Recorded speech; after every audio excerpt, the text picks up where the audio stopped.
everyone, welcome to Biology with MJ. This is MJ, your enthusiastic guide. So, whether you are a NEET aspirant or simply a biology lover, this video is filled with valuable insights and knowledge. Okay, so stay tuned till the end of the video. And if you haven't already, please subscribe to my YouTube channel and press the bell icon so that you never miss an update. Remember to like, comment, and share this video with your friends. Okay, so let's get to the video.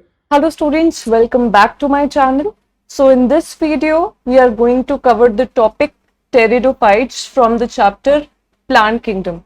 Okay, in the previous videos, we have already covered the different type of classification systems, all about algae, about bryophytes. I have attached the playlist here and in the description of this video. Okay, so you can check out those videos also. And let us begin with the lecture today. Okay. So before beginning with pteridophytes, we need to understand what is Tracheophyta. So Tracheophyta is a group which represents all the plants that have vascular tissues.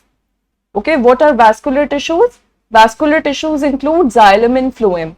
Okay, xylem is a tissue, vascular tissue, which is responsible for conduction of water, and phloem is responsible for the conduction of or for the transport of food. So all the groups of plants that comprise vascular tissues are collectively called as Tracheophyta. So this includes pteridophytes, gymnosperms and angiosperms. All of these plants comprise vascular tissues, and pteridophytes were the first plants. If we look in the way that plants have evolved as per the evolutionary hierarchy, pteridophytes were the first plants to have vascular tissues. Algae and bryophytes did not have vascular tissues. So pteridophytes were the first plants to have evolved vascular tissues. Then gymnosperms came. They are more advanced than pteridophytes. Then angiosperms came. They are the most complex and advanced group of plants.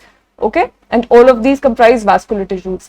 So in Tracheophyta, all of these groups of plants, they have a plant body that is divided into true stem, leaves and root. Okay, so in earlier groups, we saw that all the plants had thalloid kind of body, a thallus kind of plant body was there, which was not differentiated into true root or stem or leaves. But now in all of these groups that we would be studying from today, all of these groups come under Tracheophyta, and each group has true stem, a proper stem. जिस भी stem को हम बोल सकते हैं कि हाँ ये stem है, proper एक structure की stem होगी, leaves होंगी and root होगी. Okay, it includes both seeded and non-seeded plants. So Tracheophyta may, as I already told, pteridophytes also come, gymnosperms and angiosperms also come. But pteridophytes do not produce seeds. They are non-seeded plants. Pteridophytes are non-seeded plants, whereas gymnosperms and angiosperms are seeded plants. Okay, because pteridophytes are cryptogams, whereas gymnosperms and angiosperms are known as phanerogams. Earlier in the previous lectures also we studied about these two terms, cryptogams and phanerogams. So pteridophytes along with algae and bryophytes come under cryptogams. Okay, crypto means hidden and gams means to marry, marriage. So इन दोनों terms को आप combine कर दोगे, so it means hidden reproduction. Cryptogams का मतलब होता है the group plants in which the reproduction is hidden. Why is it called that reproduction is hidden? Because they reproduce. इनका जो reproductive unit है that is spores. इनमें seeds का formation नहीं होता. तो spores जो होते हैं वही disperse होके आगे wherever the spores land, they germinate and give rise to a new plant body. So reproduction is happening through spores. अब ये spores इतने छोटे होते हैं देखने में that they are not visible to the naked eye. That is why we are saying that their reproduction is hidden. We are not able to see the spores with our naked eyes. Whereas in gymnosperms and angiosperms, prominent big seeds are present. Okay, so they are known as phanerogams and they are known as cryptogams. यहाँ पे reproduction hidden नहीं है. We can easily see how are the seeds looking like. You can even hold it in your hand, a single seed. Okay, mango का seed देख लो कितना बड़ा होता है. So that is the one of the major differences between cryptogams and phanerogams. Now let us begin with pteridophytes. So I introduce pteridophytes to you. This is how they look like. Okay, these are ferns. Horsetails bhi aate hain pteridophytes mein, which we are going to study later on. But for now, let us go with this picture. So what are pteridophytes? What are their characteristic features? They are seedless vascular plants. As already told that they contain the vascular tissue. They were the first plants to have had vascular tissue, to have had evolved the vascular tissue. And they are seedless. That means they do not show the presence of seeds. They reproduce via spores only. They do not form seeds. Okay. Their dominant plant body is the sporophyte. Pteridophytes में जो dominant and main plant body होती है, okay, it is known as the sporophyte. इनमें gametophyte is not dominant. Gametophyte was dominant in algae. Algae में हमने देखा था कि gametophyte is the dominant phase, okay, but in pteridophytes, sporophyte is the dominant plant body. Pteridophytes are the first terrestrial plants to possess vascular tissues. Okay, I have already told this, okay, in the previous slide that they were the first land plants. पहले ऐसे land वाले plants थे to possess vascular tissues. और इससे पहले किसी भी group में vascular tissues नहीं देखे गए थे. Now, did you know, based on fossil records, based on the fossil studies that the scientists have done, pteridophytes are believed to have originated even before dinosaurs. They are believed to have originated around 350 billion years ago, and that is a big number. Okay, that is even before the dinosaurs ruled Earth. So this is one of a very interesting facts that you should know.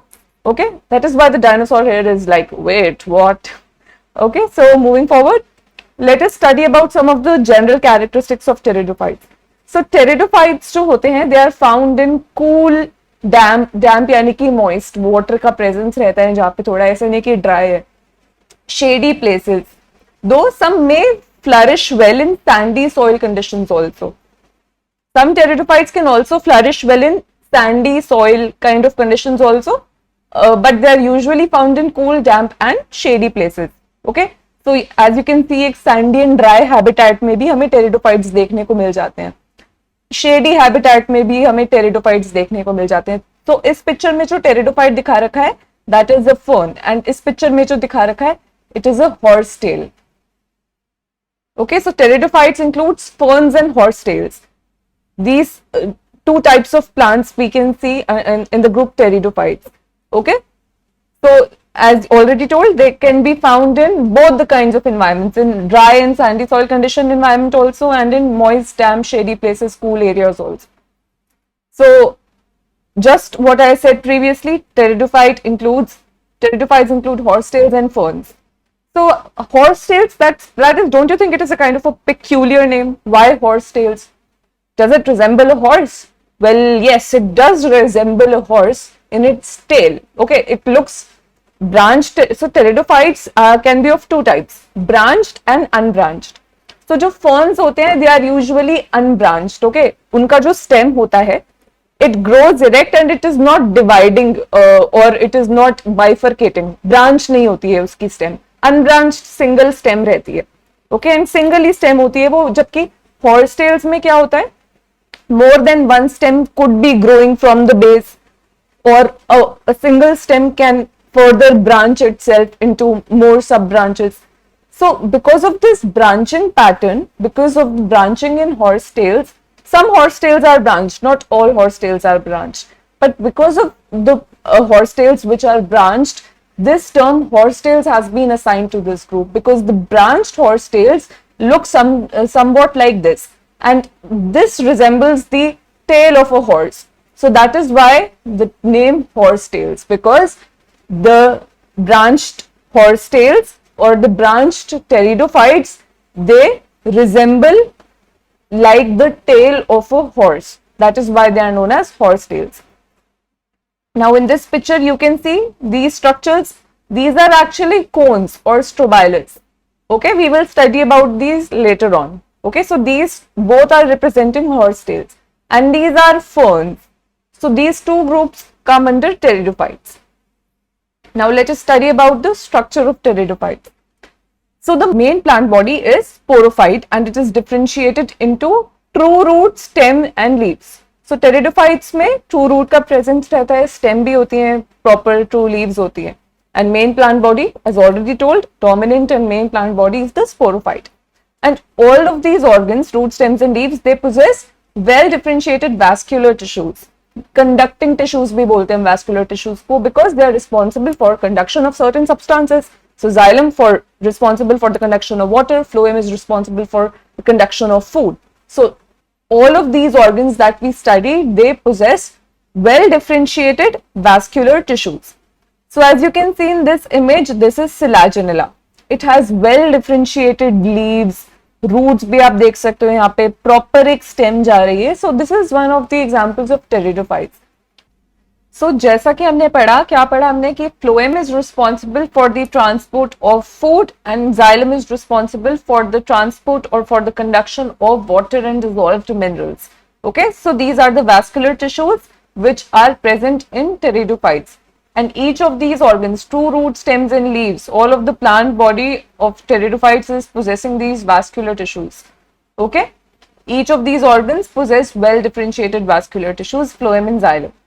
So as you can see in this diagram is representing Salvinia, which is also a pteridophyte. It is also showing the presence of leaves, true stem and true roots. Okay, leaves, stem and roots. So all of these structures possess vascular tissues, which are xylem and phloem. Okay. So before moving ahead, students, please do not forget to follow me on Instagram, Facebook and Telegram. The links for all of these 3 platforms are provided in the description of this YouTube video. I request you to please follow me on these 3 platforms so that you never miss an update from me. Okay, whenever I post a video, I also post updates on these platforms. So please follow me on these platforms so that you never miss any video update from me, and I post content here also as well. So please follow me on these platforms, and definitely please do not forget to subscribe to me on my YouTube channel. Do not forget to press the bell icon so that you never miss out any notifications whenever a video is going live. It would be notified to you if you press this bell icon. So please do all this. That it would mean a lot to me and it would keep me motivated to make more videos for you guys. Okay, so let's move forward now. In general characteristics of pteridophytes, we talk about leaves now. Let's talk about the structure of leaves. So leaves can be of 2 types, microphylls or macrophylls. The word micro means small and the word macro means large, and phylls means leaves. So microphylls means small leaves and macrophylls means large leaves. So pteridophytes could be those also which present microphylls, and some pteridophytes could be those also which possess macrophylls or large leaves. So the small leaf pteridophytes, the example of one of the pteridophytes that possesses small leaves or microphylls is Selaginella. As you can see, each of these leaves is very small in size. So this is known as microphyll.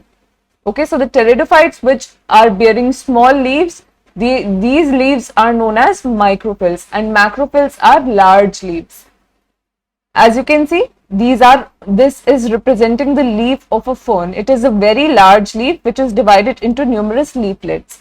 So these leaves are known as macrophylls because they are large leaves. So large leaves in scientific terms can be called as macrophylls. So mostly all of the ferns have macrophylls only, that is large leaves. So this is the differentiation between the 2 kinds of leaves that are present in pteridophytes, microphylls here and macrophylls here. Now let's talk about sporophytes. What are sporophytes? Sporophytes are structures which bear spores, right? Which contain the spore bearing structures actually. So what are sporophytes? Sporophytes are structures which bear spore bearing structures on them. These spore bearing structures are known as sporangia. So basically we can say sporophytes bear sporangia. What happens in pteridophytes? The sporophytes bear sporangia which are subtended by leaf-like appendages called sporophylls.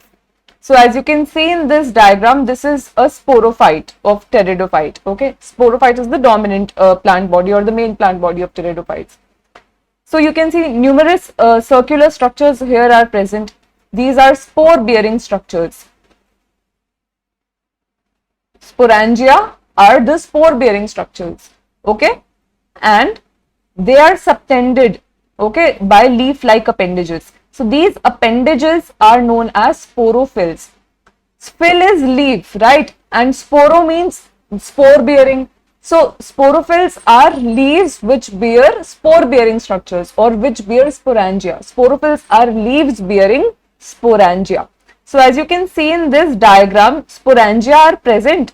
A lot of sporangia are present, but these sporangia are subtended or dissected into by numerous leaf-like appendages which are known as sporophylls. So जगह जगह हमारे sporophylls present है and हर एक sporophyll पे एक sporangia attached है. आपको इस डायग्राम में दिख रहा होगा कि हर एक लीफ के एक बेस पे एक स्पोरेंजिया अटैच्ड है. So this is how the arrangement of a sporophyte looks like in pteridophytes. Okay. Now in some pteridophytes strobilus या कोन प्रेजेंट रहता है. हमने हॉर्सटेल्स में पढ़ा था ये टर्म के बारे में, यहाँ पे हम इसको डिटेल में स्टडी करेंगे. So what is a strobilus? Strobilus को हम कोन भी बोल सकते हैं. It is the tight arrangement. ये एक ऐसा स्ट्रक्चर होता है which is formed as a result of a tight arrangement of sporangia bearing structures.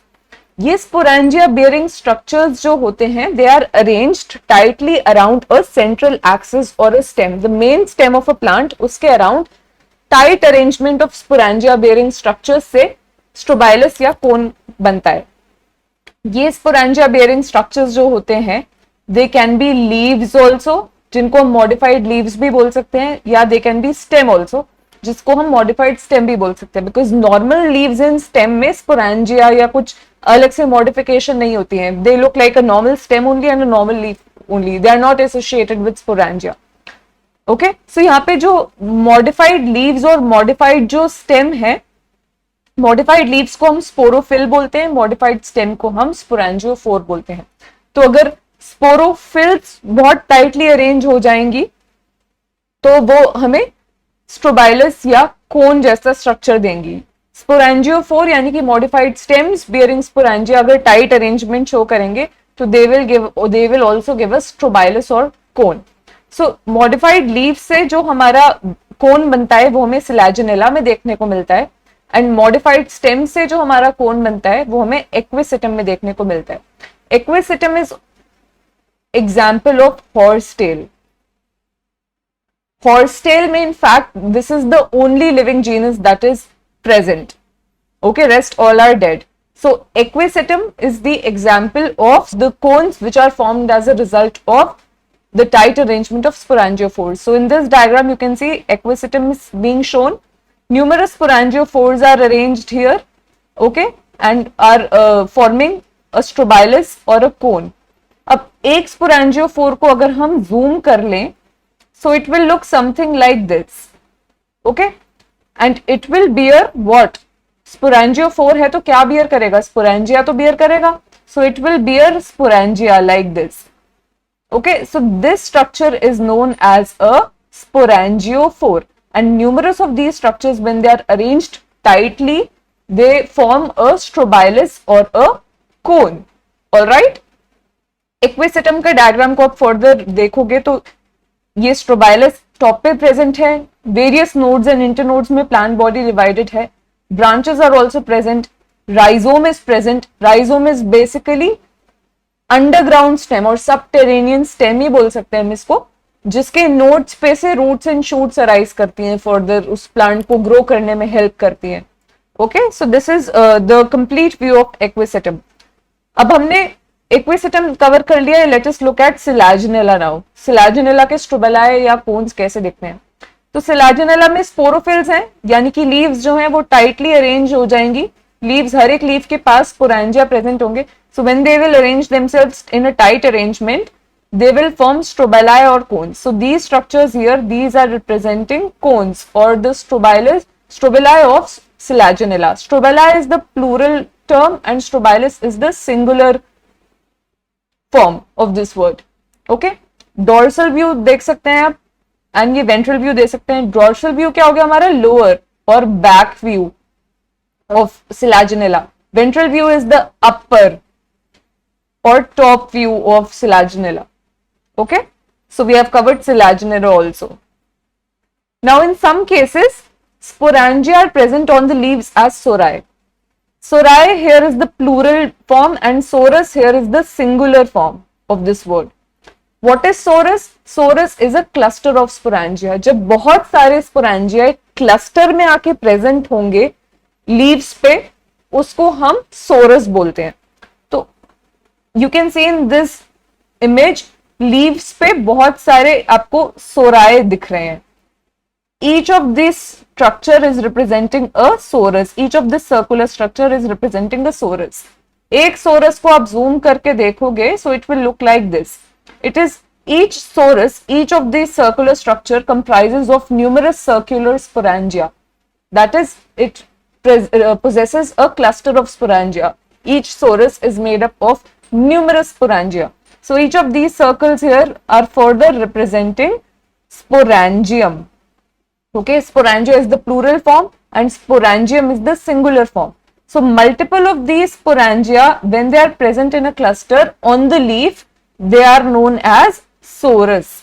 Okay, a singular cluster is known as sorus. Multiple of these clusters here are known as sorae. So इस पूरी leaf पे हम बोलेंगे multiple sorae present है, और अगर हम सिर्फ एक को उठा लेंगे तो बोलेंगे ये sorus है. Okay, so कुछ cases of pteridophytes में strobilus या cones के, कुछ में तो स्ट्रोबाइलस या कोन्स प्रेजेंट होगा, बट कुछ में स्पोरेंजिया जो है वो लीव्स पे प्रेजेंट रहेंगे एज दीज क्लस्टर्स और as these sori. Now let's talk about the division of pteridophytes based on the kinds of spores they produce. Now the pteridophytes could either be homosporous और they can be heterosporous. So majority of pteridophytes are homosporous. What do we mean by homosporous? Homo means same and sporus means spores. So as the name suggests, homosporous pteridophytes are those pteridophytes which produce the same kinds of spores. All of these spores look alike, they are of the similar type, they will germinate to give rise to a same kind of plant body. Okay, all the spores are of similar kinds and they will germinate to give rise to what? They will germinate to give rise to the gametophyte. Okay, gametophytic plant body को give rise करेंगे. Sporophyte में sporangia present है. Sporangia में हमारा meiosis हुआ, उससे spores produce हुए. हर एक स्पोर जो है वो हमें गिव राइज करेगा मोनोशियस गेमेटोफाइट को. मोनोशियस गेमेटोफाइट को हम बाइसेक्सुअल गेमेटोफाइट भी बोल सकते हैं, because each of the gametophyte will possess both the male sex organ also and the female sex organ also. दोनों के दोनों सेक्स ऑर्गन एक ही गेमेटोफाइट पे प्रेजेंट रहेंगे. Now, majority of pteridophytes are homosporous, but few pteridophytes, for example, Selaginella and Salvinia, are heterosporous also. So, very, very important. Heterospory का evolution वहाँ से start हुआ, pteridophyte से ही start हुआ, and this point is very important. It has questions from this point has appeared repeatedly in the NEET exams, as we will see when we solve the NEET PYQs at the end. So, heterosporous means, hetero means different, and sporus means spores. So they produce two different kinds of spores. These are male spores and female spores. So female spores जो होते हैं, they are large. Macrospores हम उनको बोलते हैं. Macro means large, right? So macrospores are the large spores which represent the female spores because they give rise to the female gametophyte. Female gametophyte क्या है? Which bears the female sex organ. Microspores are the spores. Micro means small. These are the small spores. These represent the male spores because they give rise to the male gametophyte, जिसमें हमारा male sex organ रहेगा. तो heterosporous pteridophytes में क्योंकि अलग-अलग spores are being formed, macrospores and microspores, so separate female gametophyte is seen and separate male gametophyte is seen. That is, female sex organs would be present on the female gametophyte and male sex organs would be present on the male gametophyte, and both of these gametophytes are independent structures. They are not present in the same unit. For example, in homosporous pteridophytes, both the male and female sex organs were present on a single gametophyte, but here two separate gametophytes exist. One gametophyte possesses the female sex organ, which is known as the female gametophyte, and one gametophyte will possess the male sex organ, which is known as the male gametophyte. Okay. Now let us talk about reproduction in pteridophytes. So pteridophytes का जो sporophyte है which is the main plant body, it bears sporangia, right. यहाँ पे हमें source का example दे रखा है। सो एक सोरस को हम जूम करेंगे तो मल्टीपल स्पोरेंजिया हमें उसमें देखने को मिलेंगे। हर एक स्पोरेंजिया के अंदर स्पोर्स प्रेजेंट होंगे। जब वो बर्स्ट ओपन होगा एक भी स्पोरेंजिया तो स्पोर्स निकलेंगे। ये स्पोर्स कैसे फॉर्म होते हैं? हर एक स्पोरेंजिया में क्या प्रेजेंट होते हैं? हमारे स्पोर मदर सेल्स, जो कि मियोसिस अंडरगो करेंगे, जिसको हम रिडक्शन डिविजन भी बोलते हैं, in order to form spores. And these spores they will germinate to give rise to prothallus. Prothallus क्या है हमारा? The gametophyte of pteridophytes. जो टेरिडोफाइट्स का गेमीटोफाइट फॉर्म होता है स्पोर्स के जर्मिनेशन के बाद, उसको हम प्रोथैलस बोलते हैं। Okay, so this is the main plant body. Sorus present है यहाँ पे। हर एक सोरस का जो एक क्लस्टर को अगर हमने जूम कर लिया तो हर एक सोरस क्या होता है? Cluster of sporangia. Multiple sporangia present है। हर एक स्पोरेंजिया जब बर्स्ट ओपन होगा तो उसमें से निकलते हैं various spores which will give rise to the gametophyte of pteridophytes, which is also known as a prothallus. Now prothallus के हम स्ट्रक्चर को देखें तो it looks like a heart shaped structure. Okay, this is how the prothallus or the gametophyte of pteridophytes looks like. So it is a very inconspicuous structure. It is not very big or visible. It is very small. You cannot easily see it. It is inconspicuous. It is small. It is multicellular.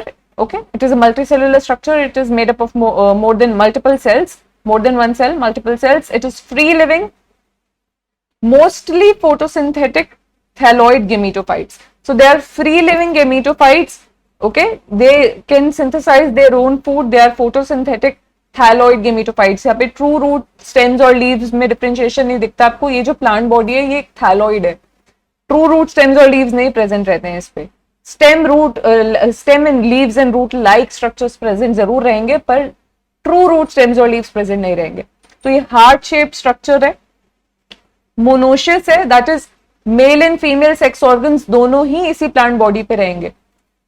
और ये तो अगर ये monoecious की बात हो रही है तो यहाँ पे किन टेरिडोफाइट्स की बात हो रही है? होमोस्पोरस टेरिडोफाइट्स की बात हो रही है, right?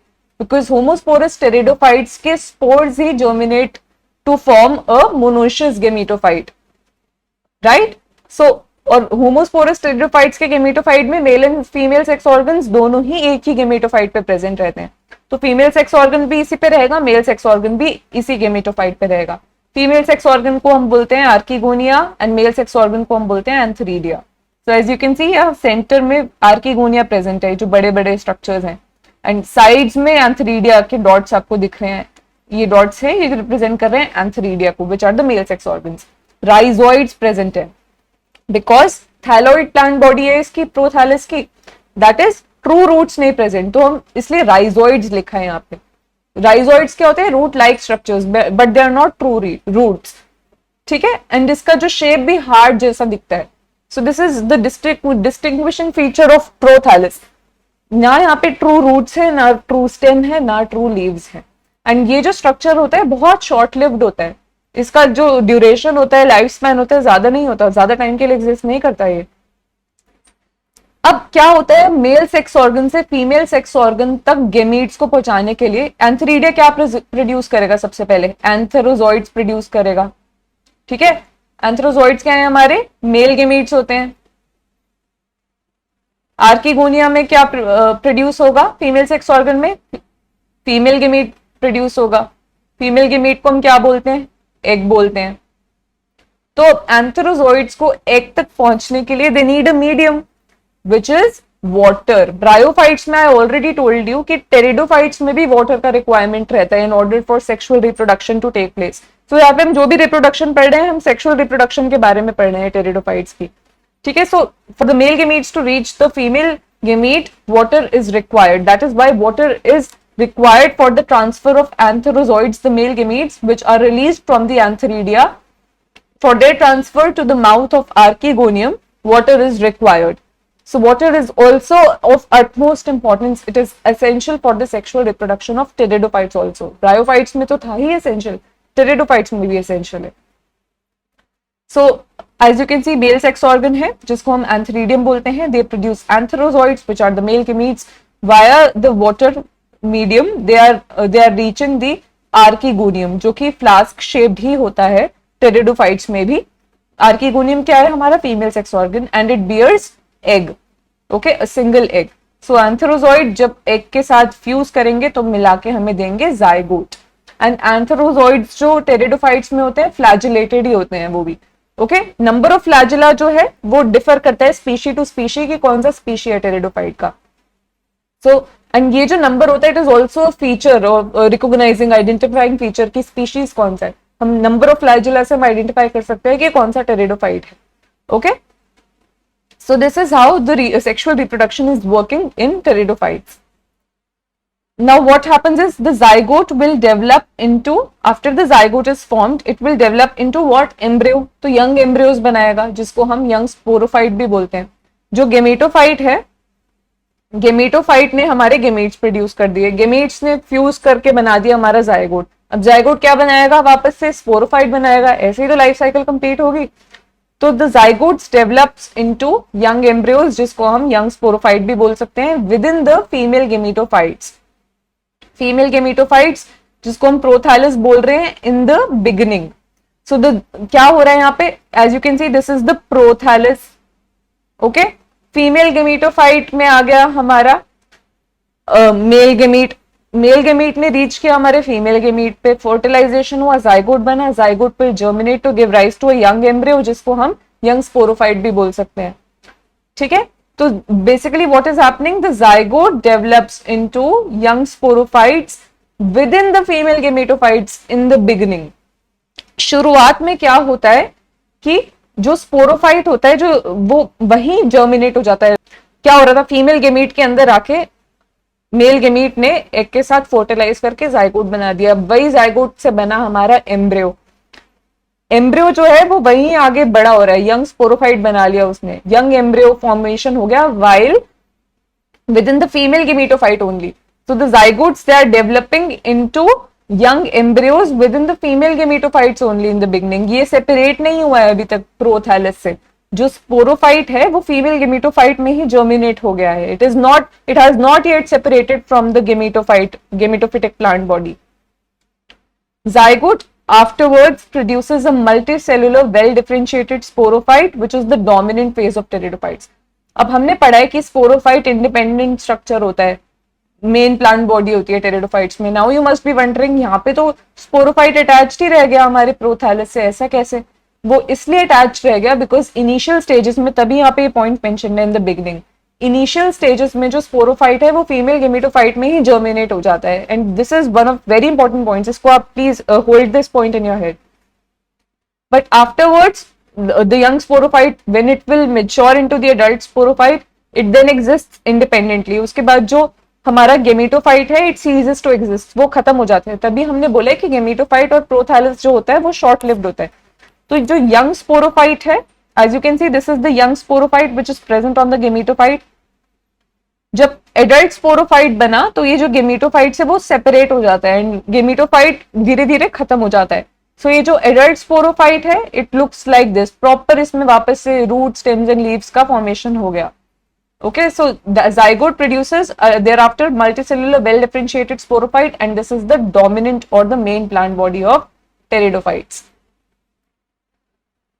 Now I told you heterospory is very important point. Why is heterospory important? Because heterospory is a precursor to seed habit. अब seed habit तो बहुत ही जरूरी point है, इससे multiple times question आए हुए एग्जाम्स में एंड स्टूडेंट्स इसमें often confuse हो जाते हैं। सीड हैबिट क्या होता है? जो सीड बियरिंग प्लांट्स होते हैं उनका जो रिप्रोडक्टिव स्ट्रैटेजी कैसे है, सीड्स के थ्रू है। जो सीड्स है वे डिस्पर्स करके वापस से न्यू प्लांट बॉडी को गिव राइज करती हैं, राइट। तो ये सीड्स जो है वो हमें जिम्नोस्पर्म्स और एंजियोस्पर्म्स में देखने को मिलती है, टेरिडोफाइट्स में नहीं सीड्स देखने को मिलती। टेरिडोफाइट्स आर क्रिप्टोगैम्स, इनमें हमें स्पोर्स देखने को मिलते हैं। So how did seeds evolve? Gymnosperms में सीड्स आया कैसे, फिर एंजियोस्पर्म्स तक वो carry forward, how is it happening? Because कुछ स्टेप्स हुए होंगे उससे पहले के प्लांट ग्रुप्स में। एवोल्यूशन को हम देखें तो धीरे धीरे चेंजेस आते हैं, उससे फिर कॉम्प्लेक्स चेंजेस आके कुछ नया कैरेक्टर ट्रेट बन जाता है। तो ऐसा ही कुछ चेंज टेरिडोफाइट्स में आया होगा जिसकी वजह से सीड हैबिट का ओरिजिन हुआ। सो ये जो चेंज था वो था हेट्रोस्पोरी। हेट्रोस्पोरी का जो फीचर है it was first seen in pteridophytes.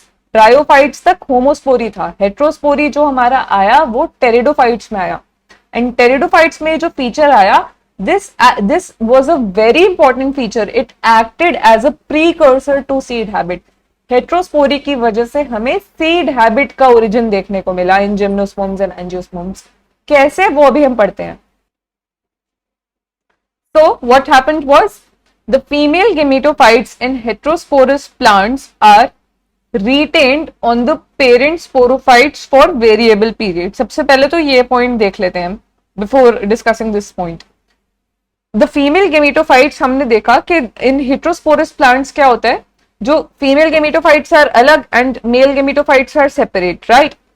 So the female gametophyte it is in heterosporous plants, वो पेरेंट्स स्पोरोफाइट पे ही जर्मिनेट हो जाते हैं and they are retained on those sporophytes for variable periods. Heterosporous plants में क्या होता है, two kinds of spores produce होते हैं स्पोरेंजिया में। मेगास्पोरेंजिया प्रोड्यूसेस द मेगास्पोर्स और macrospores and the microsporangia produces the microspores, okay, which are the male spores. So जो macrospores होते हैं, और या फिर जिनको हम मेगास्पोर्स भी बोल सकते हैं, mega also means large, so we can also call them macrospores या मेगास्पोर्स। सो कुछ हेट्रोस्पोरस टेरिडोफाइट्स में क्या होता है, जो मेगास्पोर्स होते हैं, मेगास्पोर जो होता है, a single megaspore germinates into the female gametophyte while it is still present on the sporophytic plant body। वो जो स्पोर है अभी तक पेरेंट बॉडी से, स्पोरोफाइट से रिलीज नहीं हुआ है, तो मैक्रोस्पोर या मेगास्पोर अभी मेगास्पोरेंजिया के अंदर ही है, ठीक है, अटैच्ड ही है मेगास्पोरेंजिया में अभी तक। तो स्पोरोफिटिक प्लांट बॉडी पे ही वो प्रेजेंट है। तो उसी के अंदर क्या होता है, मेगास्पोरेंजिया के अंदर एक मेगास्पोर जर्मिनेट कर जाता है to give rise to the female gametophyte.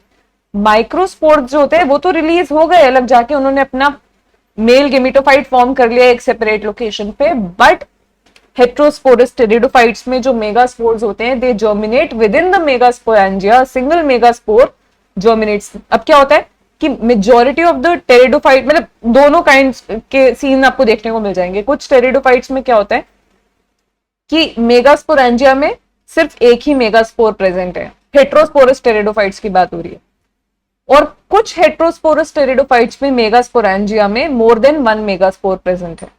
But होता क्या है, दोनों ही केसेस में एक मेगास्पोर होता है जो कि जर्मिनेट करता है to give rise to the female gametophyte. अब जिसके पास सिर्फ एक ही मेगास्पोर था वो जर्मिनेट कर गया फीमेल गेमेटोफाइट में, जिसके पास मेगास्पोरेंजिया में एक से ज्यादा मेगास्पोर्स थे उसमें से भी सिर्फ एक ही मेगास्पोर जो होता है वो जर्मिनेट कर जाता है to give rise to a female gametophyte. और ये फीमेल गेमेटोफाइट, अब आप सोचोगे कि कब तक रहेगा स्पोरोफिटिक प्लांट बॉडी से attached. So the duration of its attachment or its presence or its retention on the parent sporophytes is for variable periods। वो species to species depend करता है। अब होता क्या है, यहीं तक बात नहीं रह जाती। ये फीमेल गेमेटोफाइट जो होता है, मेल गेमीट ने अपना थैलस अलग से मेल गेमेटोफाइट बना लिया, मेल गेमीट आया, उसने फीमेल गेमेटोफाइट को एंटर किया, जाके फीमेल सेक्स ऑर्गन के अंदर एग के साथ फर्टिलाइज करके जाइगोट भी बना लिया, और अभी भी फीमेल गेमेटोफाइट प्लांट बॉडी से अटैच्ड है, स्पोरोफिटिक प्लांट बॉडी पे अटैच्ड है वो। तो अब क्या होगा, फर्टिलाइजेशन हो गई, तो अब आप सोचोगे क्या अब वो सेपरेट हुआ प्लांट बॉडी से, स्पोरोफिटिक प्लांट बॉडी से? नहीं, फीमेल गेमेटोफाइट अभी भी स्पोरोफिटिक प्लांट बॉडी पे है। तो जाइगोट भी बन गया और यंग एम्ब्रियो भी बन गया फीमेल गेमेटोफाइट में। तो ये जो सारे स्टेप्स हैं कि retention of the female gametophyte on the parent sporophytic plant body, the fertilization of the male and female gamete in the female gametophyte is also happening, formation of zygote and its development into young embryos, जिसको हम young sporophyte भी बोल सकते हैं, it is also taking place within the female gametophyte which is being retained on the parent plant body or the sporophytic plant body। So ये जो event है, ये जो सारा इवेंट हमने पढ़ा कि the retention of the female gametophyte on the sporophytic plant body and its and the formation of zygotes and the young sporophytes within the female gametophyte, which while it is still being retained on the sporophytic plant body, ये जो event है this event is a precursor to the seed habit and it is considered an important step in evolution. ये event इतना important है, इसी से पूरी की पूरी काया पलट गई प्लांट ग्रुप्स की, सीड्स आ गए पिक्चर में। क्यों? क्योंकि क्या दिखता है हमें सीड्स, अभी हम आगे पढ़ते हैं इसको, हमें एंजियोस्पर्म्स में जो एडवांस प्लांट ग्रुप्स है, जिम्नोस्पर्म्स एंड एंजियोस्पर्म्स में हमें क्या देखने को मिलता है? मेगास्पोरेंजियम है, जिसको हम मेगास्पोरेंजियम को ओव्यूल भी बोल सकते हैं। ओके, यहाँ पे एक चीज के बहुत सारे नाम हो सकते हैं, मेगास्पोरेंजियम को ओव्यूल भी बोल सकते हैं। मेगास्पोरेंजियम में हमारे मेगास्पोर्स प्रोड्यूस होते हैं, राइट। मेगास्पोर्स जो है they germinate within the megasporangium angiosperms में इनटू द फीमेल गेमेटोफाइट, जिसको हम बोलते हैं एम्ब्रियो सैक, जिसके अंदर प्रेजेंट होता है हमारा एग। ठीक है, और जब एग फर्टिलाइज कर जाएगा स्पर्म के साथ to give rise to a zygote, उसके बाद एम्ब्रियो बनता है, तो ये एम्ब्रियो भी रिटेन्ड रहता है विद इन द ओव्यूल, क्योंकि ये ओव्यूल अब क्या बन जाएगा, आफ्टर फर्टिलाइजेशन सीड फॉर्म कर लेगा। तो ये जो पूरा प्रोसेस है यहाँ पे क्या है, सीड जो है वो मेन प्लांट बॉडी यानी कि स्पोरोफिटिक प्लांट बॉडी पे ही प्रेजेंट रहती है, राइट। यहाँ पे इनफैक्ट एंजियोस्पर्म्स में तो सीड फ्रूट के अंदर भी इनक्लोज रहती है, जिम्नोस्पर्म्स में नेकेड सीड्स होते हैं, फ्रूट में इनक्लोज नहीं रहती वो। तो ये जो सीड फॉर्मेशन है, अब इससे रिलेट करो हेटेरोस्पोरस टेरिडोफाइट्स में ऐसे क्या साइंस है जिसकी वजह से इसको बढ़ावा मिला, जिसकी वजह से सीड फॉर्मेशन में हेल्प हुई, आगे चल के प्लांट ग्रुप्स में इसका एवोल्यूशन हुआ। हेटेरोस्पोरस टेरिडोफाइट्स में भी मेगास्पोरेंजियम प्रेजेंट है। पहली बात तो वो है ही हेटेरोस्पोरस, तो यही एक मेजर फैक्टर था जिसकी वजह से सीड हैबिट का एवोल्यूशन हुआ, क्योंकि मेल एंड फीमेल अलग अलग गेमेटोफाइट्स का होना तो जरूरी था इसके लिए, राइट। फिर उसके बाद हमारा आया मेगास्पोरेंजियम। फिर मेगास्पोर्स जो है यहाँ पे जर्मिनेट कर गए विद इन द मेगास्पोरेंजियम।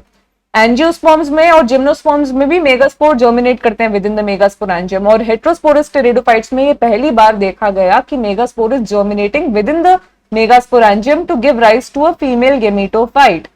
अब फीमेल गेमेटोफाइट के पास यहाँ पे था एग ने फर्टिलाइज कर लिया हमारा स्पर्म के साथ या एंथेरोजॉइड के साथ टू फॉर्म अ जाइगोट, जिसने बना लिया हमारा एम्ब्रियो। एंड ये एम्ब्रियो और ये एम्ब्रियो दोनों ही अभी तक हमारे जो स्पोरोफिटिक प्लांट बॉडी थे उस पे रिटेन्ड है with in the female gametophyte. तो स्पोरोफाइट पे ये वाला हमारा एम्ब्रियो अभी तक रिटेन्ड है with in the female gametophyte, and sporophyte पे स्पोरोफिटिक प्लांट बॉडी पे ये वाला एम्ब्रियो भी हमारा रिटेन्ड है अभी तक फीमेल गेमेटोफाइट में।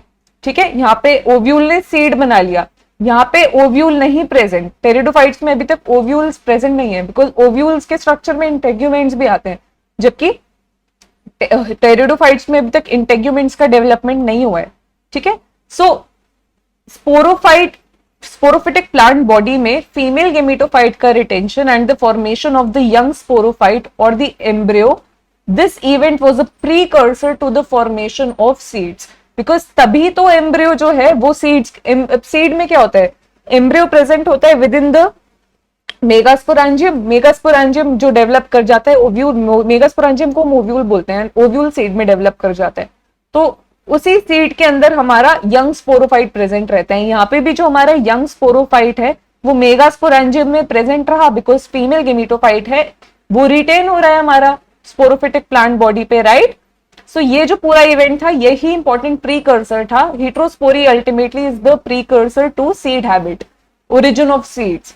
ठीक है, so the adoption of heterospory and the retention and germination of a single megaspore within the megasporangium to form a female gametophyte led to the phenomenon of seed habit, because सभी heterosporous pteridophytes में सिर्फ एक ही megaspore germinate कर रहा था to give rise to a female gametophyte।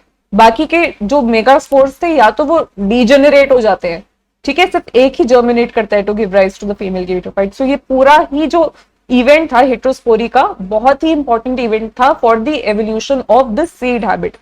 इसी process से तो हमारी अल्टीमेटली सीड्स का फॉर्मेशन हो रहा है, क्योंकि पहली बार retention of female gametophytes on the sporophytic plant body until it is forming the sporophyte, young sporophyte is first being evolved in is first seen in heterosporous pteridophytes. इसका जो presence है, ये फिनोमिनन का होना ही सबसे पहले टेरिडोफाइट्स में इसका ओरिजिन हुआ। एंड उसकी वजह से आगे सीड्स का फॉर्मेशन हुआ और एवोल्यूशंस होती गई, इंटेग्यूमेंट्स आया, ओव्यूल बना, फिर ओव्यूल से सीड्स का फॉर्मेशन हुआ, बिकॉज फर्टिलाइजेशन के बाद एंजियोस्पर्म्स में ओव्यूल सीड बना लेते हैं। ओके, इंटेग्यूमेंट्स हार्डन स्ट्रक्चर्स बना लेते हैं सीड, जो कि प्रोटेक्ट करता है हमारे यंग एम्ब्रियो को। एंड सीड का फॉर्मेशन इसलिए जरूरी था, क्यों एडवांटेजेस है ओवर टेरिडोफाइट्स में तो स्पोर्स प्रेजेंट है, तो सीड्स का एवोल्यूशन हुआ क्यों? क्योंकि सीड्स को कुछ एडवांटेज ही दे रही होंगी प्लांट्स को, तभी सीड्स का फॉर्मेशन हुआ।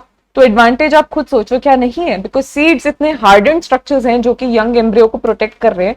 तो पहली बात तो वो उसको सीड्स जो है वो इजीली अब डिस्पर्स हो जाएंगी जगह जगह, प्रोटेक्टेड रहेगा यंग एम्ब्रियो, डिस्ट्रॉय नहीं होगा इजीली, कोई भी आके प्रेडेटर उसको डिस्ट्रॉय नहीं कर सकता, वो प्रोटेक्टेड रहेंगी सीड्स, ज्यादा चांसेस है नया प्लांट बनने की, रिप्रोडक्शन होने की, राइट। सो ये जो इवेंट था सीड फॉर्मेशन का, इसलिए बहुत इंपॉर्टेंट था प्लांट ग्रुप्स के एवोल्यूशन में।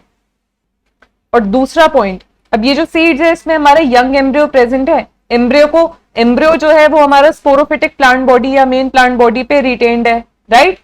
तो उसको डायरेक्टली न्यूट्रिशन भी हमारा स्पोरोफिटिक प्लांट बॉडी से मिलता जा रहा है। सो this is also very important point. तो सीड होने के बहुत एडवांटेजेस थे, तो डिस्पर्सल इजी हो गया, प्रोटेक्टेड रही सीड, और उसको न्यूट्रिशन भी मिलता गया स्पोरोफिटिक प्लांट बॉडी से। तो यहाँ पे क्या हुआ हमारा गेमेटोफाइट, धीरे धीरे क्या हो रहा है, gametophyte is being dependent upon the sporophytic plant body. Gametophyte एक इंडिपेंडेंटली अब एग्जिस्ट नहीं कर रहा, वो स्पोरोफिटिक जो प्लांट बॉडी है उस पर डिपेंडेंट हो रहा है। अब धीरे धीरे हम आगे जा रहे हैं, टेरिडोफाइट से एंजियोस्पर्म्स पे जा रहे हैं। तो एल्गी से अगर हम डायरेक्ट देखें, एल्गी से हम एवोल्यूशन देखें एंजियोस्पर्म्स तक, तो पहले गेमेटोफाइट डोमिनेंट था, अब स्पोरोफाइट डोमिनेंट हो रहा है एंड में जाके। पहले sporophyte was dependent on the gametophyte, अब अल्टीमेटली धीरे धीरे क्या हो रहा है, gametophyte is getting dependent upon the sporophyte, ठीक है। तो हेट्रोस्पोरस टेरिडोफाइट्स में भी अब फीमेल गेमेटोफाइट क्योंकि रिटेन था हमारा स्पोरोफिटिक प्लांट बॉडी पे, तो इसको न्यूट्रिशन मिल रहा था। ये फोटोसिंथेटिक नहीं है, स्पोरोफिटिक प्लांट बॉडी वो फोटोसिंथेटिक, बट फीमेल गेमेटोफाइट क्योंकि ये रिटेन हो रहा है हमारा अब स्पोरोफिटिक प्लांट बॉडी पे, तो ये फोटोसिंथेटिक नहीं है, ये डराइव कर रहा है nutrition from the sporophytic plant body. और जो यंग एम्ब्रियो बना है इसको भी न्यूट्रिशन मिल रहा है हमारे स्पोरोफिटिक प्लांट बॉडी से, जैसा कि एंजियोस्पर्म्स में भी हो रहा है। Okay, so this is concept is very important, इसको आप टाइम दीजिए, 2-3 बार रीप्ले कर लीजिए चाहे वीडियो को, इसको समझना it is very important. Okay, this is a complex concept but it is very easy if you understand it. So जो गेमेटोफाइट्स होते हैं टेरिडोफाइट्स के, they require cool, damp and shady places to grow. Okay, now because of this specific restricted requirement कि उनको cool, damp and shady places चाहिए for growth, and the need of water for the fertilization for the male gametes to reach the female gametes, the spread of living pteridophytes it is limited and restricted to narrow geographical regions.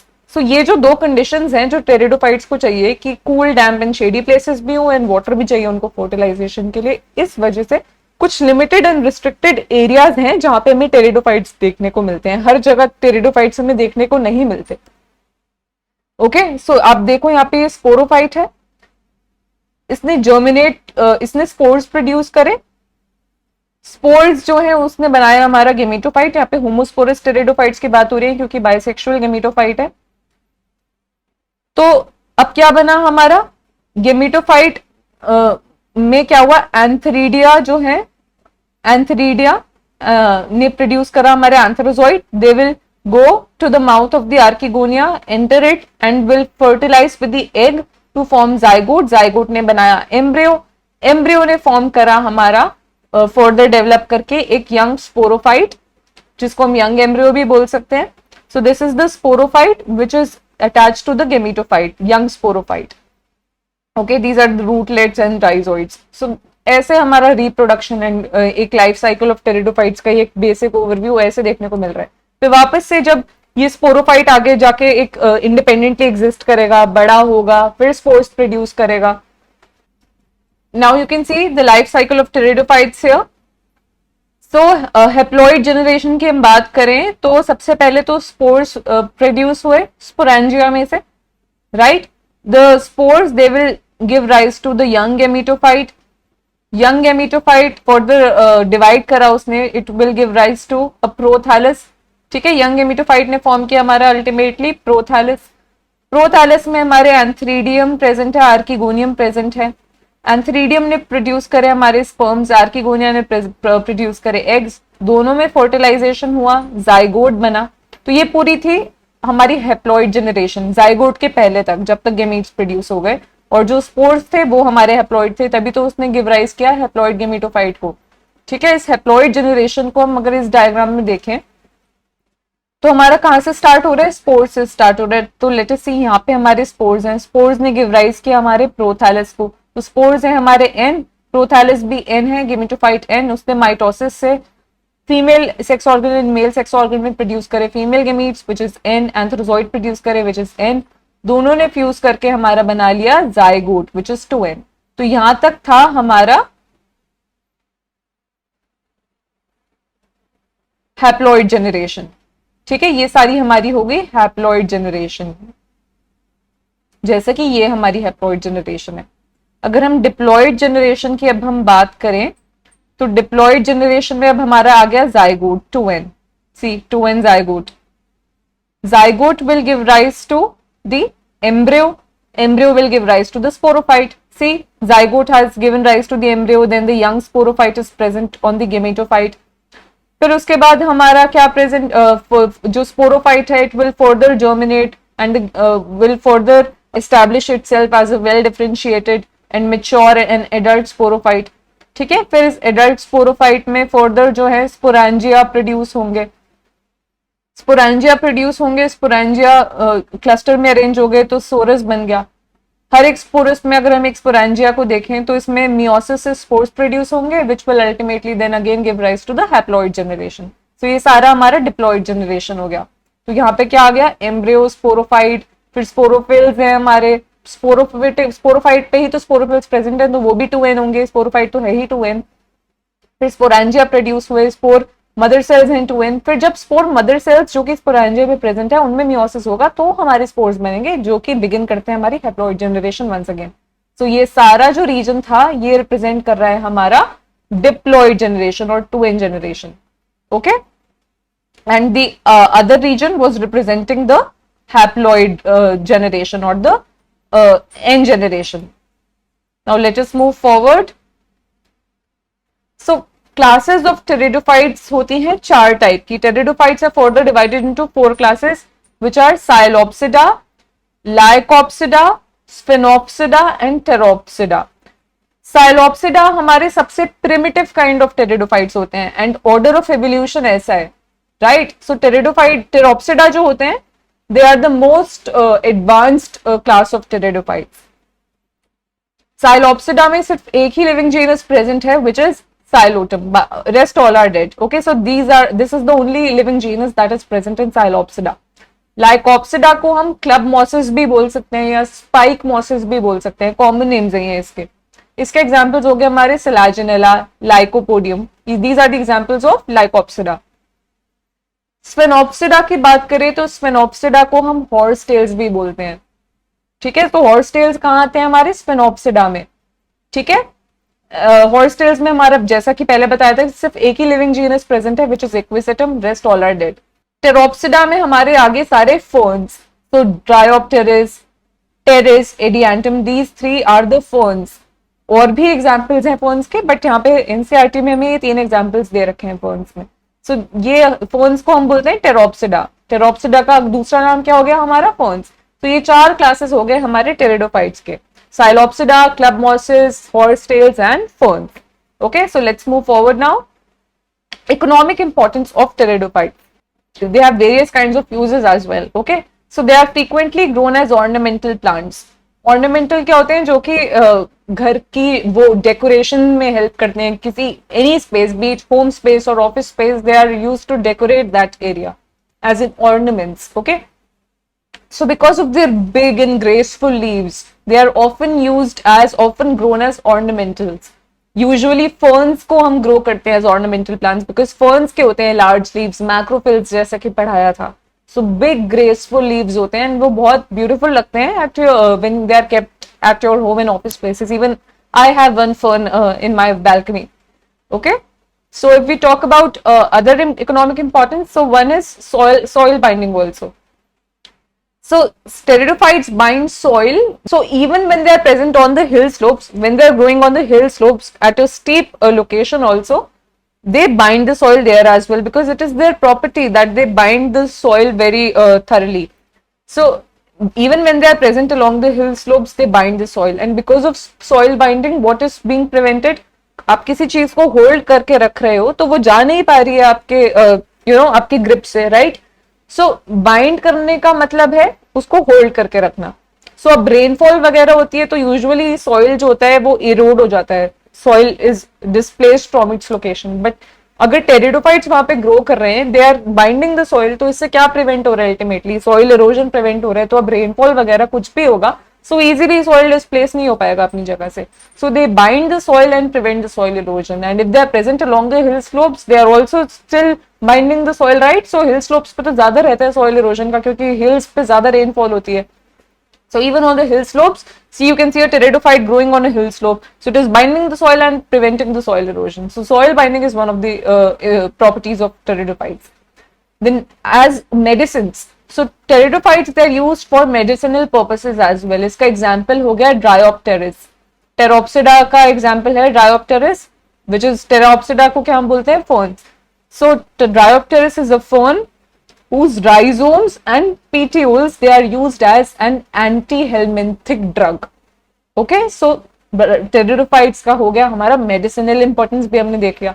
So this is the diagram of Dryopteris. Okay, nitrogen fixation में भी pteridophytes play an important role.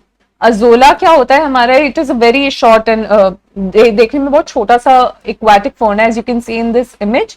This is a water fern, और aquatic fern भी हम इसको बोल सकते हैं. This fixes nitrogen by symbiotic association with Anabaena. Anabaena हमारा है साइनोबैक्टीरिया, जिसको हम ब्लू ग्रीन एल्गी भी बोल सकते हैं. So azolla exists in a mutualistic or symbiotic association with this cyanobacteria. Now azolla gives a safe environment for Anabaena to thrive in, and Anabaena क्या करता है? Anabaena नाइट्रोजन फिक्सेशन करता है, azolla को नाइट्रोजन वो दे देता है फिक्स करके. सो नाइट्रोजन फिक्सेशन में भी इसलिए टेरिडोफाइट्स का इंपॉर्टेंट रोल है. ओके, इन राइस फील्ड्स में ऑफन इस एसोसिएशन को यूज किया जाता है in order to enrich the soil with nitrogen. Now scouting की बात करें तो एक्विसिटम स्टेम्स जो होती हैं, they have been used for scouring. Scouring का मतलब होता है क्लीनिंग, ठीक है? सो क्लीनिंग ऑफ यूटेंसिल्स के लिए एक्विसिटम की स्टेम्स को यूज करा जाता है, and for polishing of metals also. Equisitums की stem have these two roles, in scouring and in polishing of metals. Okay. If we talk about food, pteridophytes are also used as food. So Marsilia is a water fern. It yields starch. Okay, it gives starch that constitutes a good source of food for certain tribal people.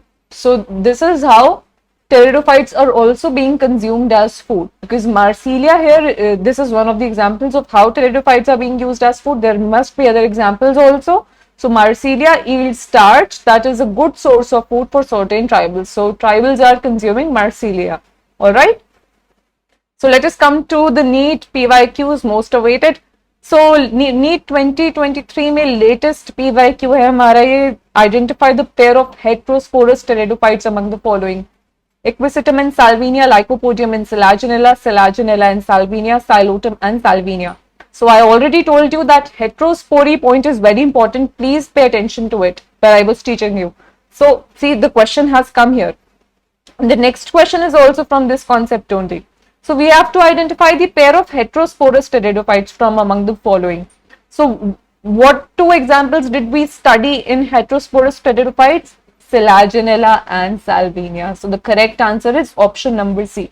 Selaginella and Salvinia are the heterosporous, two types of heterosporous pteridophytes. इन्हीं दोनों का example NCERT में भी दे रखा है. And majority of the pteridophytes क्या होते हैं हमारे? Homosporous pteridophytes. तो यहाँ पे साल्विनिया यहाँ पे भी दे रखा है, सिलाजिनेला यहाँ पे दे रखा है, साल्विनिया यहाँ पे दे रखा है. बट यहाँ पे जो अदर टेरिडोफाइट्स हैं, सिलाजिनल एंड साल्विनिया तो हमारे हेट्रोस्पोरस है, बट इक्विसिटम, साइलोटम, लाइकोपोडियम, ये तीनों हमारे होमोस्पोरस टेरिडोफाइट्स हैं. So Selaginella and Salvinia together are present only in option number C. So the correct answer is option number C. See, next question from NEET 2021, again based on heterospory. Genera like Selaginella and Salvinia produce two kinds of spores. Such plants are known as heterosporous plants. So the correct answer is option number D. Very direct question. Option number A, B and C are incorrect. Okay, यहाँ पे homosporous लिखा है. Homosporous are same kinds of spores, but here we are being asked कि two different kinds of spores कहाँ पे मिलते हैं. So these are heterosporous plants. Homosporous and heterosporous ये तो अलग ही टर्म्स हो गए, ये स्पोर्ट्स रिलेटेड है ही नहीं. So the correct answer is option number D. Strobili और cones are found in marchantia, equisetum, salvinia या टेरेस. सी, ऑप्शन नंबर 1 तो सीधा आप एलिमिनेट कर दो, ये ब्रायोफाइट है. ठीक है, ब्रायोफाइट में हमें स्ट्रोबिलाई या कोन्स देखने को नहीं मिलते हैं. स्ट्रोबिलाई और कोन्स जो है वो हमने देखा हॉर्सटेल्स में हमें देखने को मिलते हैं, इक्विसेटम में हमें देखने को मिलते हैं स्ट्रोबेला या cones. So the correct answer is option number B. Horsetails में हमारा कौन सा सिंगल लिविंग जीनस है जो बचा हुआ है, दैट इज इक्विसेटम. एंड हमने एग्जाम्पल में भी पढ़ा था कि इक्विसेटम में स्पोरेंजियोफोर्स प्रेजेंट होते हैं जो कि टाइटली अरेंज करके हमारे स्ट्रोबेला या कोन्स बना सकते हैं. स्पोरेंजियोफोर क्या होते हैं? They are the modified stems bearing sporangia. Selaginella में हमने पढ़ा था कि मॉडिफाइड लीव्स यानी कि स्पोरोफिल्स प्रेजेंट होती हैं. स्पोरोफिल्स क्या हो गई? स्पोर बियरिंग लीव्स, वो टाइटली अरेंज करके हमारे स्ट्रोबेला या कोन्स बनाती हैं सिलाजिनेला. सो सिलाजिनेला और इक्विसेटम हमने दो एग्जांपल्स पढ़े थे. So option number C and D भी जो है वो हमारा इनकरेक्ट है. इनमें भी हमें कोन्स देखने को नहीं मिलते, हमें कोन्स देखने को मिलते हैं या स्ट्रोबेला हमें देखने को मिलते हैं ऑप्शन नंबर बी, इक्विसेटम में. So the correct answer is option B. From NEET 2019, from evolutionary point of view, retention of the female gametophyte with developing young embryo on the parent sporophyte for some time is first observed in. Seed habit की बात हो रही है यहाँ पे. I already told you that seed habit is a very important concept and उससे NEET में question भी आया है. तो ये जो है इट इज फर्स्ट, ये जो एवोल्यूशन था ये retention of the female gametophyte with the developing young embryo on the parent sporophyte कुछ ड्यूरेशन के लिए. ये ड्यूरेशन क्या था? हेट्रोस्पोरस प्लांट्स में वेरिएबल था, बट यंग एम्ब्रियो तो सब में ही फॉर्म होगा.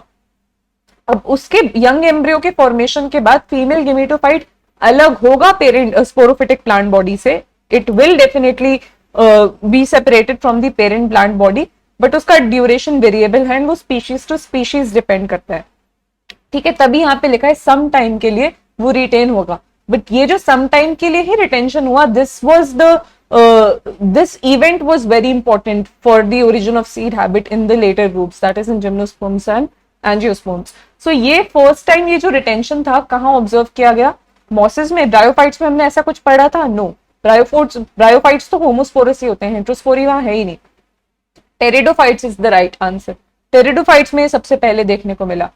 ऑप्शन नंबर डी में भी लिवरवॉर्ट्स दे रखा है जो कि ब्रायोफाइट्स हैं, तो ये इनकरेक्ट हो गया. एंड जिम्नोस्पर्म्स में तो एवोल्यूशन हो गया, सीड हैबिट हमें आ गया, प्रेजेंस में आ गया. सीड्स प्रेजेंट होती है जिम्नोस्पर्म्स में, naked seeds, but they are not surrounded by a fruit. Okay, ovary से सराउंडेड नहीं होता ओव्यूल जिम्नोस्पर्म्स में, तभी बोलते हैं कि नेकेड सीड्स है. तो ऑप्शन नंबर सी भी हमारा इनकरेक्ट है, क्योंकि हमें क्वेश्चन में पूछा है कि ये जो इवेंट है, ये जो रिटेंशन है फीमेल गेमेटोफाइट का, जिसके पास developing young embryo on the parent sporophyte for some time and this duration is variable, ये जो सबसे पहले ऑब्जर्व किया हमारा टेरिडोफाइट्स में देखा गया सबसे पहले. ये जिम्नोस्पर्म्स में होता है बट ये फर्स्ट टाइम देखा गया टेरिडोफाइट्स में, इसका एवोल्यूशन हुआ सबसे पहले. ओके, तभी तो जिम्नोस्पर्म्स एंड एंजियोस्पर्म्स में सीड्स का प्रेजेंस आया ultimately, right? So which one of the following is the correct statement from NEET 2013? Statement 1 is saying pteridophyte gametophyte has a protonemal and leafy stage. Protonema and leafy stage, ये जो stages थी हमने bryophytes में पढ़ा था, pteridophytes में नहीं होती हैं stages. So this option is incorrect. In gymnosperms, the female gametophyte is free living. Is this statement correct? No. Gymnosperms में फीमेल गेमेटोफाइट डिपेंडेंट होता है स्पोरोफाइट पे, नेकेड सीड्स प्रेजेंट होती हैं एंड सीड्स कहाँ पे अटैच रहती है? पेरेंट स्पोरोफाइट पे, उसी से न्यूट्रिशन वो डिराइव करता है उसके अंदर जो developing young embryo. So this option is incorrect, क्योंकि धीरे धीरे हमारा गेमेटोफाइट डिपेंडेंट हो रहा है स्पोरोफाइट पे. टेरिडोफाइट्स में पार्शियली वो डिपेंडेंट था स्पोरोफाइट पे कुछ टाइम तक, फिर उसके बाद वो सेपरेट हो जाएगा प्लांट बॉडी से. ओके, फीमेल गेमेटोफाइट सेपरेट हो जाएगा, ड्यूरेशन वेरिएबल होगी कि कितनी देर में होगा, स्पीशीज टू स्पीशीज पे डिपेंड करेगा, बट वो हो जाएगा separate. Option C is saying antheridiophores and archegoniophores are present in pteridophytes. No, bryophytes में प्रेजेंट होते हैं ये, बट ये आर्किगोनियोफोर्स एंड एंथ्रीडियोफोर्स टेरिडोफाइट्स में नहीं देखने को मिलते. Option D is saying origin of seed habit can be traced in pteridophytes. तो सीड हैबिट का ओरिजिन कहाँ हुआ, सबसे पहले एवोल्यूशन कहाँ देखने को मिला, उसका टेरिडोफाइट्स में देखने को मिला. So option D is correct here. Option A, B and C are incorrect. See seed habit से अगेन क्वेश्चन आया. Seed habit is a very important point, concept. Please read it thoroughly. And यहाँ पे option one में one more point to note, pteridophyte के gametophyte को हम prothallus बोलते हैं. प्रोटोनीमल एंड लीफी स्टेजेस जो टर्म्स है वो ब्रायोफाइट्स में आती हैं. वो प्रोथैलस जो टर्म है वो टेरिडोफाइट्स में आती है. ओके, सो इस क्वेश्चन का correct answer is option D. So this question is from AIPMT 2009. Which one of the following is a vascular cryptogam?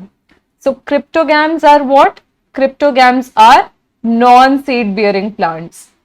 Non seed bearing plants जिनको हम स्पोर बियरिंग प्लांट्स भी बोल सकते हैं. Okay, so here it is written vascular cryptogam.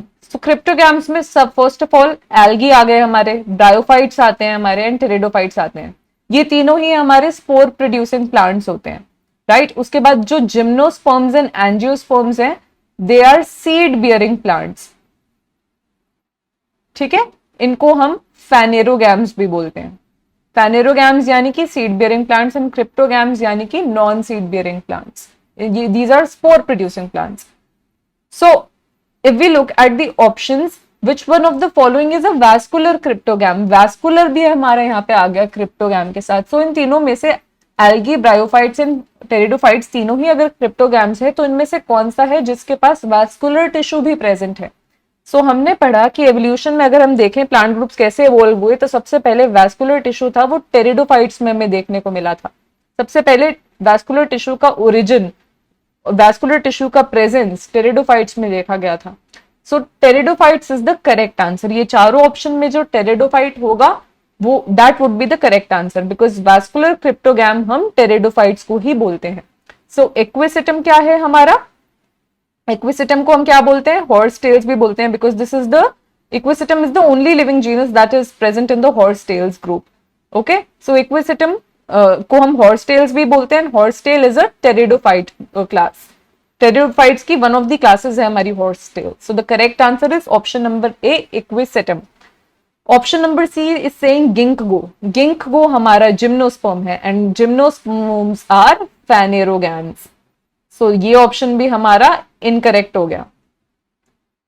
Option number C is saying Markantia. Markantia is a bryophyte, and bryophyte although they are cryptogams, but इनमें हमें vascular tissue देखने को नहीं मिलता है.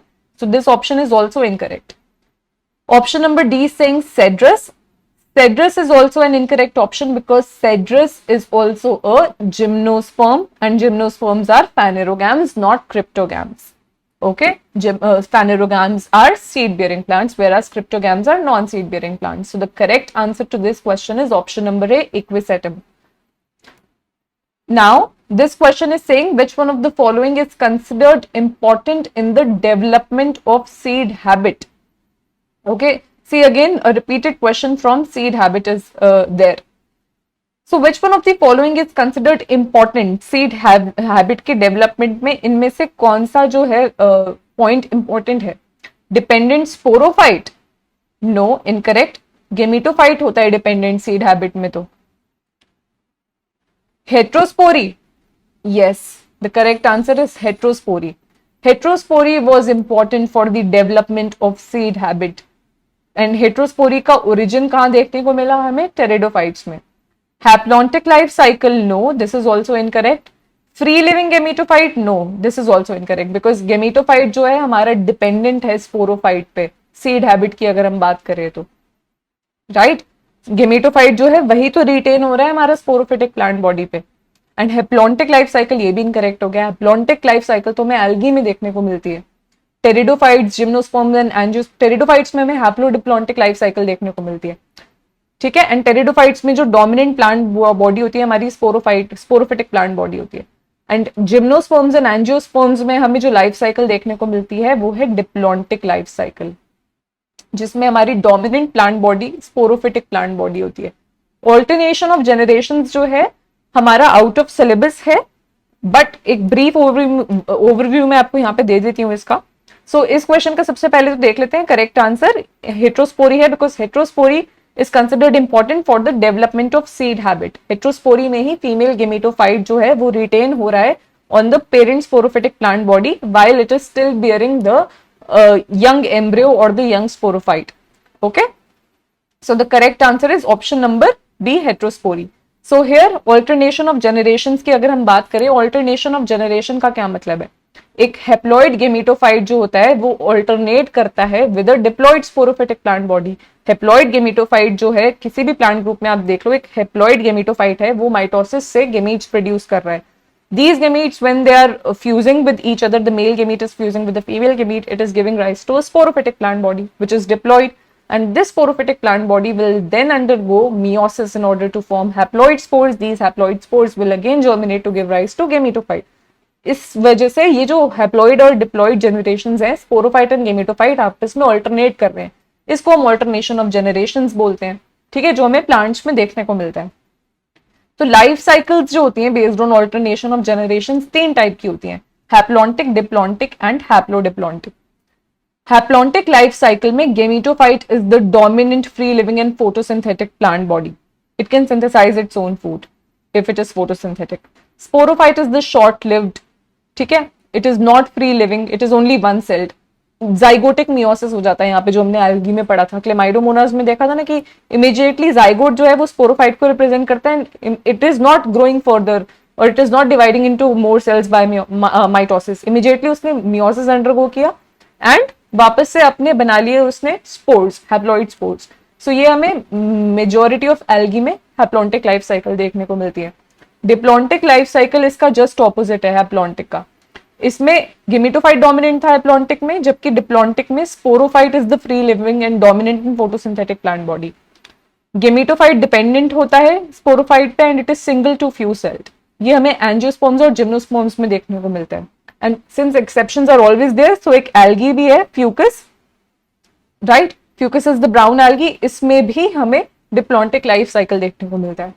हैप्लोडिप्लॉन्टिक लाइफ साइकिल जो होता है वो हमें सारे ब्रायोफाइट्स और टेरिडोफाइट्स में देखने को मिलता है। अब ब्रायोफाइट्स की अगर हम बात करें तो ब्रायोफाइट्स में जो गेमेटोफाइट होता है हैप्लोडिप्लॉन्टिक लाइफ साइकिल में, it is the gametophyte is dominant, independent, photosynthetic and multicellular, whereas the sporophyte, it is multicellular but it is short lived and it is partially or totally dependent on the gametophyte.